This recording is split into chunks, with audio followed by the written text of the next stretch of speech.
Afternoon, everyone. Good afternoon, ma'am. Okay, so my name is Justin Esola, and I'm your demo teachers for today's afternoon. So before we start to our lessons, let's have a prayer first. Miss Fairly, can you please lead the prayer? Okay. So in the name of the Father, Son, Holy Spirit, Amen. Heavenly Father, we come to you today in prayer, asking for your guidance and wisdoms as we begin this online class. We ask this through Christ our Lord. Amen. Amen. So, Miss Apas, can you please check the attendance? Yes, ma'am. Okay. Okay. Next. Okay, so before we discuss to our lessons, let's have an activity first. So in this activity, um, I have here four rumbled letters. So you have to identify what is the words. Just arrange lang po. And then if you want to answer, just just click the hand signal in your screen. Okay, Mr. Kim de los Santos? Ma'am, number one is calling. Okay, very good. So how about Nabua? Number 2, ma'am, age. Okay, very good. So what about Miss Raquel Alconga? Number 3, ma'am, injury. Okay. For the last one, Miss Argeline Magbulugtong? Number 4, Favorite, ma'am, ma'am. Okay, Miss number Argeline. 4, ma'am. Okay, so all of your answer is correct. Okay, so our topic for today is about calling. So what is calling? So the term culling is a sanitized way of referring to the process of removing chickens from a flock and killing them. So any types or any chickens that are removed from flock and killed is called culling. So naintindihan ba ako? Yes po, ma'am. Yes, ma'am. Okay, so next. So, what is calling a chicken? So, calling a chicken is another way of saying that a chicken is being removed from a flock and killed, kagaya ng sinabi ko kanina. So, chicken that are called are typically killed on the farm rather than being shipped to a slaughterhouse or outside facilities. So, why do you think na yung mga na-culled na chickens instead na na i-ship sila sa slaughterhouse, since slaughterhouse is katayan ng manok, is um sa farm na lang nila ito kinakatay instead na i-ship pa nila sa slaughterhouse? Anyone? Wala idea?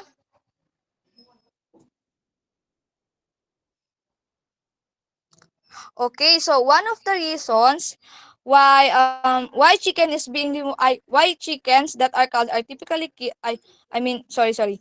So one of the reasons why yung mga chickens na kinakald is hindi na siniship pa sa slaughterhouse is because 'di ba kanina sa explanations ko is about culling is a way of sanitizing. So pag sinabi natin sanitizing, yun yung kalinisan or hygiene, 'di ba? So, remember, flock is a group of birds. So, kung i-base natin siya sa farm, grupo siya ng chicken, lalagyan ng chicken or cage ng chicken kung saan nilalagay yung chicken. So, hindi siya pwedeng i-ship sa slaughterhouse kasi nga, yung mga chicken na nire-remove from flock at pinapatay, yun yung mga chicken na no value. Like for example, yung may injuries or may disease.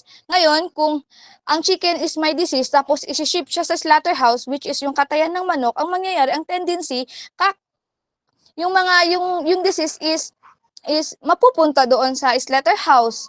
'Di ba? Which is not healthy. Naintindihan ba?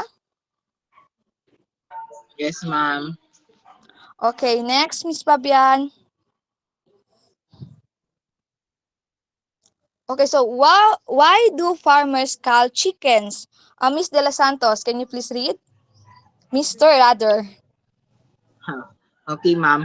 Why do farmers cull chickens? So the largest expenses for most chicken farms is feed. So if a bird is not going to make the farmer more money than they are spending on feed, then the chicken is likely to be killed.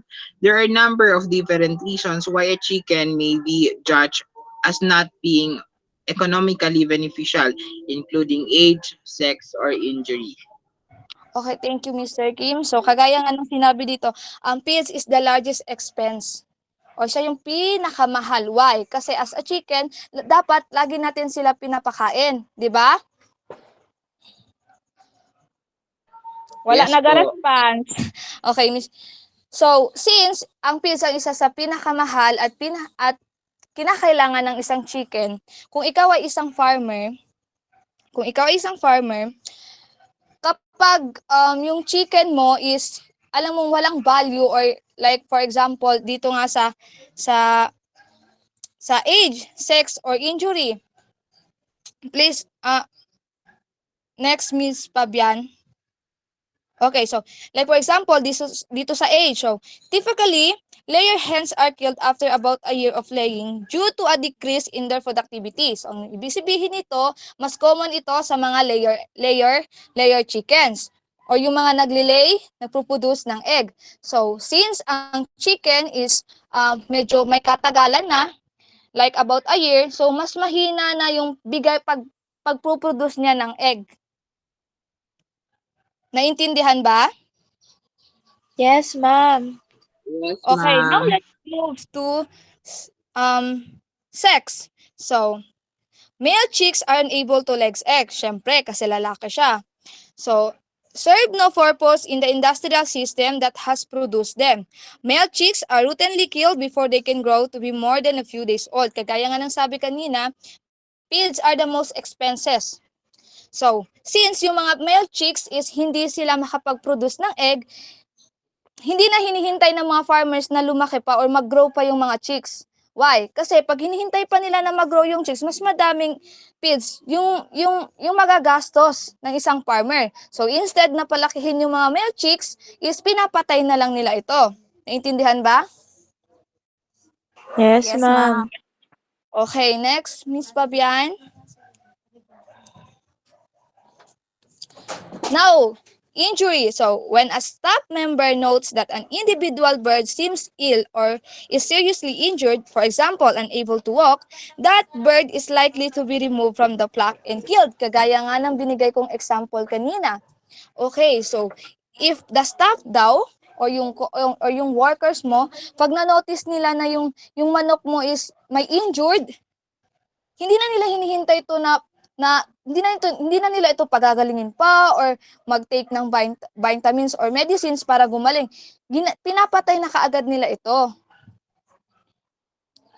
Kasi hindi naman ito maano sa market. No value naman siya kaagad, di ba? Yes, ma'am. Okay, next, Miss Fabian. Okay. Did you naintindihan ba kung ano yung culling? Yes, ma'am. Yes, Now, ma'am. Ivan, who can give me the purpose and importance of culling?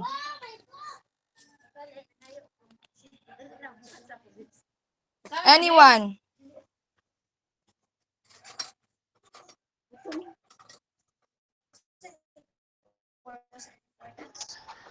Miss Esperat, do you have any idea?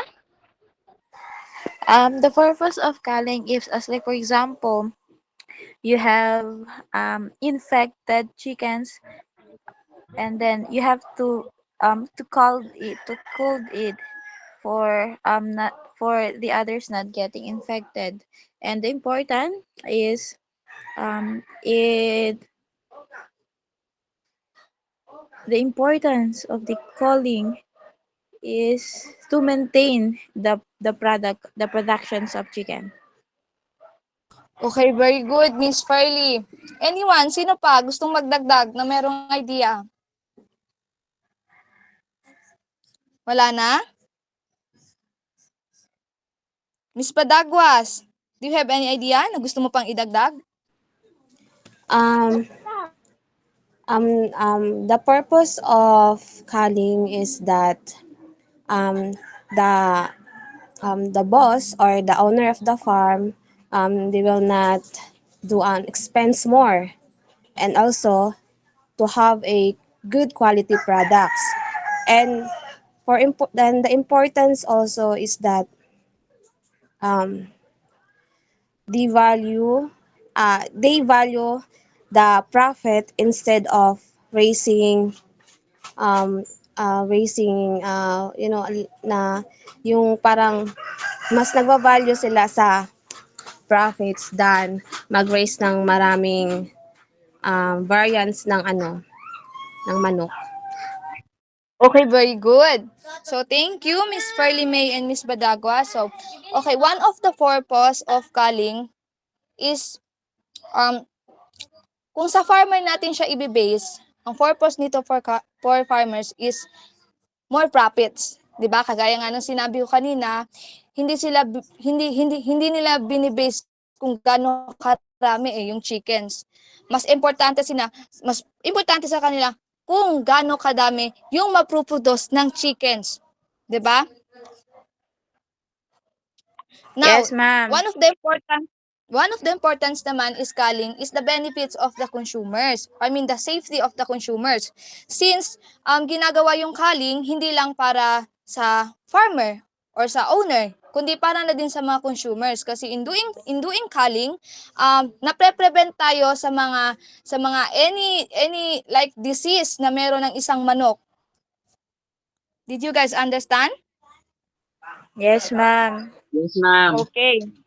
Next, Miss Fabian. Okay, now let's move to the common calling practices.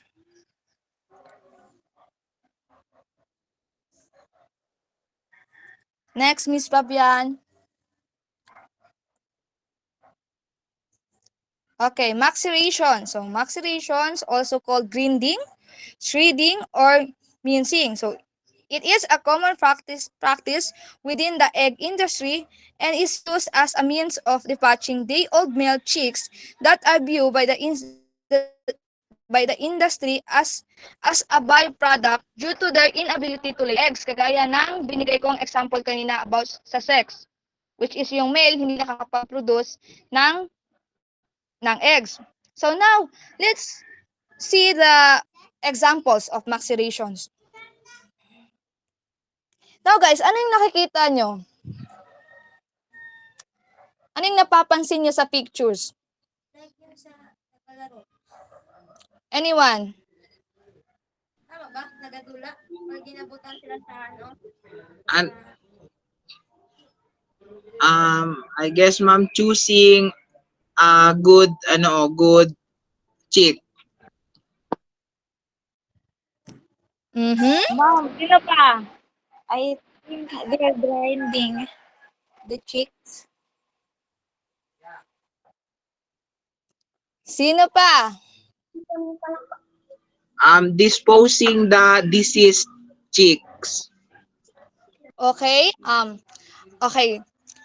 Kagaya ng sinabi ko kanina, one of the reasons kung bakit kinakalled ang isang chicken is because of their sex.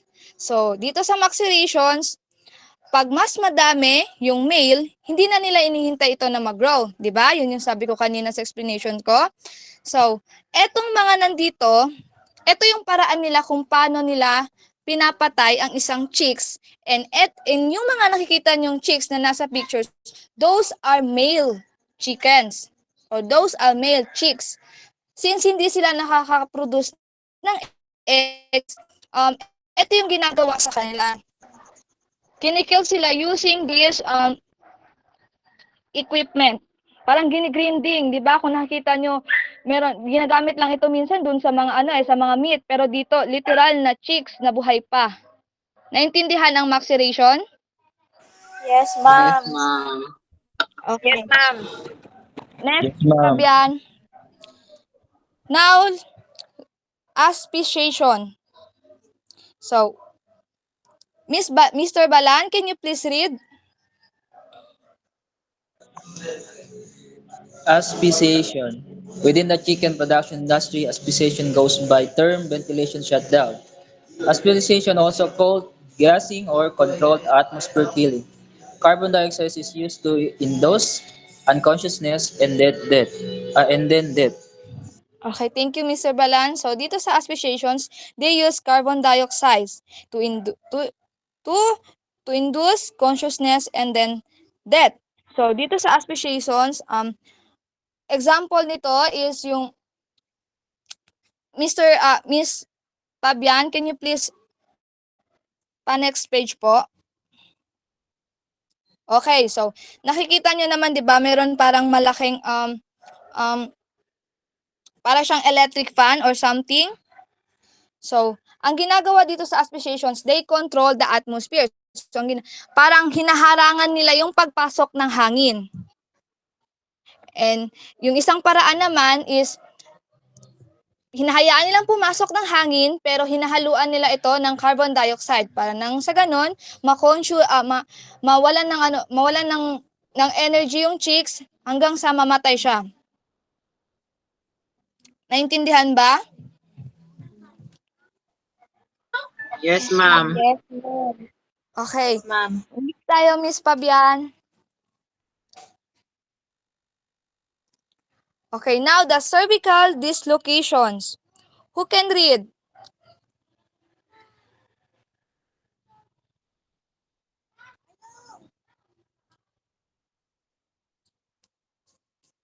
Ma'am.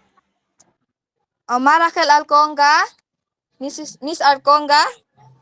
Maria Raquel po, ma'am. Okay po, Miss Alconga, please read. Cervical dislocation. Cervical dislocation consists of snapping an individual chicken's spinal cord. This method of culling birds is used when only a few birds are being killed at a time, and it is considered human by an industry when performed by trained personnel. Okay, thank you, Miss Alconga. So, cervical dislocations, ito yung ang pagbali or binabali yung buto. Para mas lalo nating maintindihan, Miss Fabian.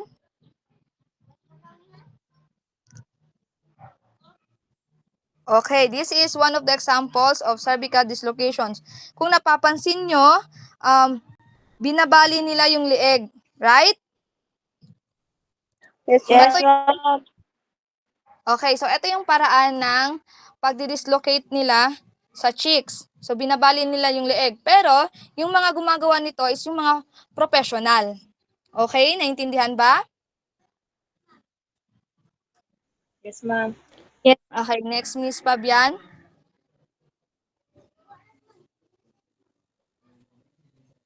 Now, electrocution. So, electrocution is used both to stun birds prior to killing them in a slaughterhouses and to stun or kill birds that have been culled from the flock. So, there are three different methods of electrocuting. So, water bath, head only, and head to body. So, since electrocutions, ang ibig sabihin nito is paggamit ng kuryente. Miss Fabian? Okay, so this is an examples of electrocutions. Kung napapansin ninyo, yung mga wire or something na metal na nasa taas, yun ay it use electric. So yun yung ginagamit nila para mapatay yung mga yung mga chicken, yung mga hindi na kailangan na chicken. Naintindihan ba kung ano yung electrocution? Yes, ma'am. Yes, ma'am. Okay, so next, Miss Fabian. Okay, suffocations. Miss Saidil, can you please read? Yes, ma'am. Suffocation, such as by filling in the cage in which the chickens are housed with foam, is another way that chicken are killed on a large scale.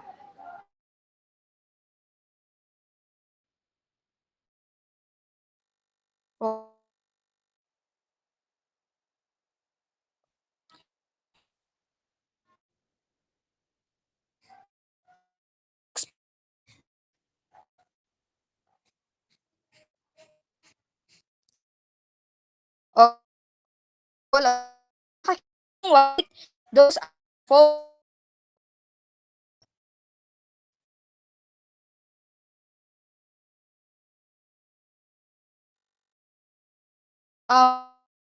Mga Choppy ka po, choppy ka. choppy. Okay. So, yes, Mr. Kim, kawawa talaga yung mga chickens.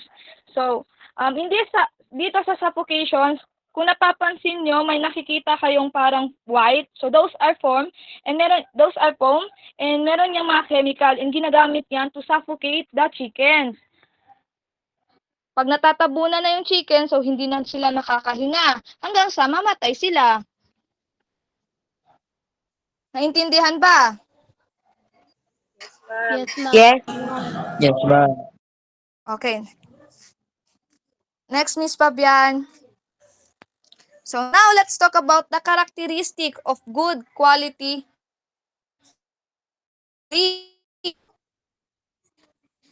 So, when buying a poultry, the characteristic of good quality according to the USDA are fully fleshed and meet good conformations, normal shape free of disjoint or broken bones,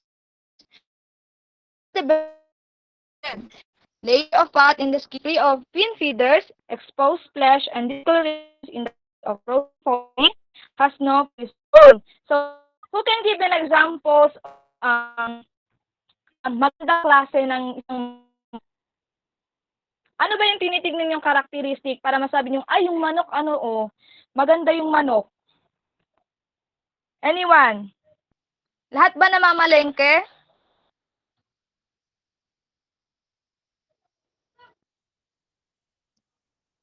Hello?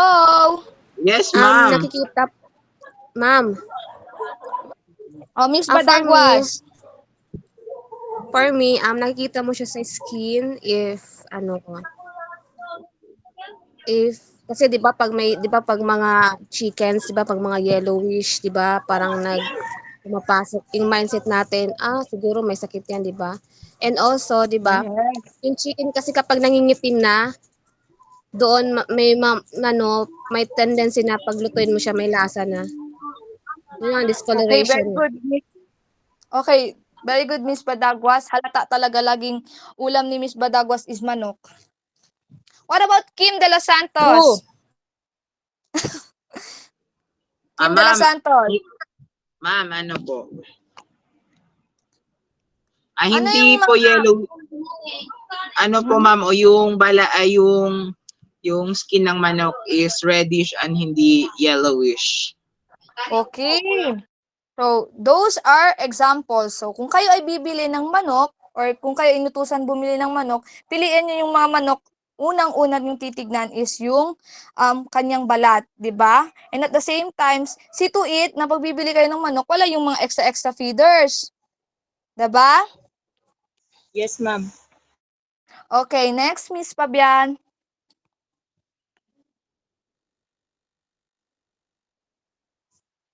Now, question time. Sino may mga questions?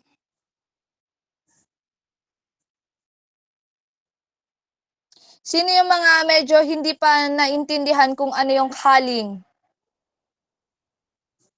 Ma'am, ma'am, kasi late po ako pumasok. Okay, Miss Titing, what is your questions? Hindi ko po kasi ma'am narinig yung explanation mo about sa culling, ma'am, kaya late kasi ako. Sige.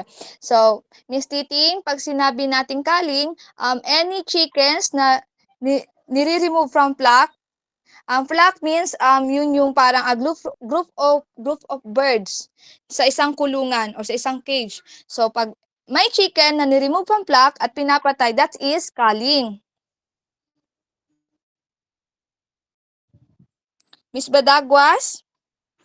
Ma'am? Ay, sino yung nag-raise ng hands?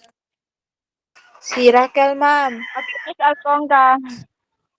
Ay, ma'am, about ba sa sex, ma'am? Di ba, ma'am, mas mahal yung lalaki, ma'am?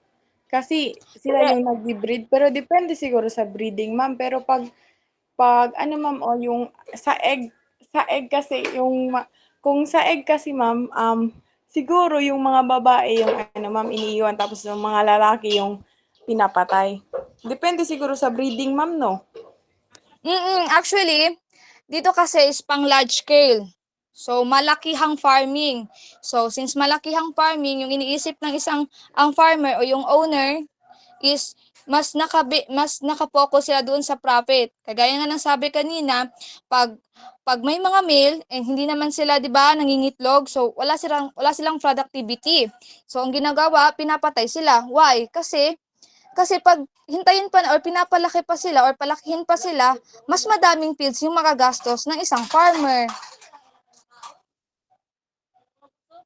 Na-answer ko ba yung question mo, Miss Alconga? Miss Alconga?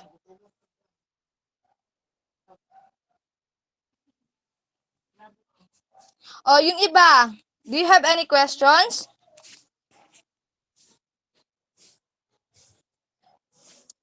Anyone? Okay, Miss Esperat. Ma'am, 'di ba large field ng poultry? So, 'di ba pinapatay yung mga male chickens kasi hindi sila nagpo-produce ng eggs. So, Yes. yung mga hens po ba is magpo-produce nagle-lay lang sila ng eggs for marketing or for marketing lang kasi pinapatay yung mga male eggs, so ay yung mga male chickens. So, pag wala yung male chickens, so yung mga chickens inahin is hindi sila makakapag-produce ng sisiw. Actually, we are focused on the culling. Kung paano ginagawa yung culling. So, siguro itong questions ninyo is ma-answer ng mga next reporters since ang topic nila is about sa eggs and sa chicken meats. So maybe ganito ma'am ano ba Yes yun? po, Depende. ang 'di ba sa mga fast Maybe report, too much male na hindi na dapat um, okay para sa mga hens is pinapatay na lang nila. Like for example, gumagamit sila ng mga males kasi nga kailangan yung males para makaproduce o para mabuntis yung isang female. Pero since pag nanganak na itong female or pag nangitlog na itong female, 'di ba meron tayong incubator, artificial incubator? Ma'am. Actually, yung cooling, ina-apply siya before, during, and after. So, pag sinabi natin before, sa artificial incubator, meron tayong parang candler. So, dun pa lang, tinitingnan muna doon kung yung eggs is kaya bang may chicken ba sa loob or wala, bulok ba or hindi. Ngayon, pag yung mga natira namang chickens, pag nangitlog, I mean, ano ba tawag dito? Yung pag na siya? Pag lumabas na siya sa eggs, what do you call that? Nagpisa naman. O parang pag pumisa na siya, doon na magsta-start yung pagpili ng mga male. Doon na papasok si culling. Okay. Mr. Kim de los Santos. Ma'am, as the reporter of this topic, do you somehow agree with the idea of culling a chicken? Actually, for me lang yung culling kasi talaga, since hindi tayo sanay, for me hindi siya dapat ginagawa since nakakaawa yung chicken or yung chicks. Kasi tayo pag nag-aalaga tayo ng manok kapag may na-injured or kahit male pa yan o female pa yan, 'di ba inaalagaan talaga natin? Pero kasi pag sa large scale like mga malakihang farmer, mas naka-focus talaga sila sa profit. So maybe sa kanila okay kasi mas madaming pera. Pero sa atin kasi I don't really agree talaga about culling. Thank you, ma'am. What about you, Mr. De Los Santos? Actually, this is a questions eh. Next page, Miss Fabian. This is my questions dapat sa inyo. Okay, now my question is chick calling cruel? Mr. Kim de los Santos. Gusto ko din marinig yung idea or opinion ni Mr. Yes, Kim de I los guess ma'am, Santos. it's really cruel, ma'am, kasi you're killing chicks, ma'am. Very good. I mean, yeah, somehow, andun tayo sa agree and disagree. Pero same kami ni Mr. De Los Santos. Disagree talaga kami, right? I think What about, no. okay, Kasi Miss ma'am, po pwede Almora. po nating ibigay na lang yung mga chicks or ipapalaki for meat purpose. Yun, pwede yun. I think no, ma'am. Okay, Miss Almora. Kasi wala naman siguro masamang reason kung bakit pinapatay yung mga chicks. May purpose din kasi yun, ma'am, kaya siya, ma'am, kinakatay. Yeah, siguro para kay Mr. Kim, okay lang na kumatay ka ng manok. Wag lang siguro sa process kung paano siya ginagawa. Like kanina, yung maceration, suffocation, electrocution, di ba Mr. Kim? Siguro parang dun si Mr. Kim Yes. medyo na ano. O sino pa? Sino pa yung gustong mag-share? Sino pa yung mga may opinion? O Miss Ferlie. Well, ma'am, actually, killing chick is okay kasi mas cruel po kapag buhay tapos nilibing natin, di ba? What So, about it's better kung to ang kill. question, Miss Ferlie, is what if alagaan o ipamigay? No, I mean those chicks that has diseases.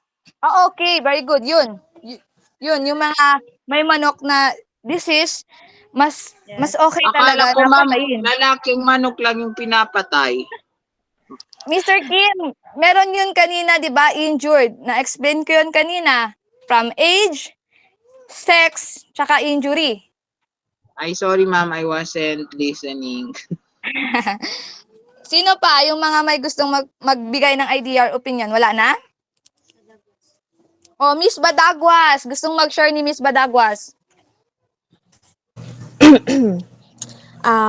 Cheek calling is cruel. I think it depends because in economy or in a large farms, no, to sustain a good quality of the chicks or the chickens, no, they have to kill for for their name of the company, and also if it's for your own pets and just small in sa bahay lang, no, it's cruel, no, because gumagastos tayo kasi nga 'di ba for pet, and also if ever na may in-injure 'di ba ginaano natin to the rescue yung mga may-ari. But it depends nga 'di ba? It depends. Kasi nga Yes. for the large business, sinisave nila yung names nila kasi ayaw nila na masira yung names nila just in case na may mga products sila na distribute na may mga problems. Okay, very well said, Miss Badagwas. Kagaya nga ng sabi ko kanina, may advantage and disadvantage. So, naintindihan na ba kung ano yung calling? Yes Parang, ma'am. parang 5 lang yung estudyante ko dito. Yes, ma'am. Yes, ma'am. Okay, next page. Ay, wala na pala. Sayang no, maganda sana yun kanina yun, yung magbigayan ng opinion. But anyways, guys, thank you so much for your participations for today. And Miss Secretary, please check the attendance. Kagaya ng sinabi ko kanina. Before ko to i-dismiss, I will just give an assignment, pero mamaya ko na lang siguro sa GC. Okay? Yes, ma'am. So, thank you everyone. Class dismissed.